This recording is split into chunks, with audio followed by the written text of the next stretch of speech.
আসসালামু আলাইকুম ভাই বোনেরা। লামিয়া দেখেন কতি এসেছে। আমাদের বাসার আশেপাশে অনেক আম গাছ আছে, আম গাছের উপরে উঠে বসে গেছে। বন্ধুরা, এখানে যদি ঝড় হয় অনেক আম পড়বে। আমরা নিজের বাসায় কত আম কুড়াবো। আমাদের আশেপাশে অনেক আম গাছ আছে। এই যে দেখেন কত আম গাছ, আম গাছ আর আম গাছ। এই দেখেন কত আম গাছ।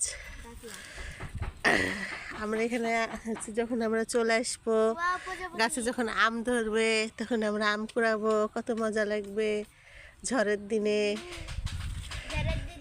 এই যে লামিয়ার আব্বু বসে আছে। এই যে আমাদের বাড়ি ঘর হচ্ছে। আমাদের এই বাড়িটার এই পাঁচিলটা ভাঙবো, ভেঙে এখানে আবার ডাইনিং তুলবো। এই যে লামিয়ার ভাইয়া বসে আছে।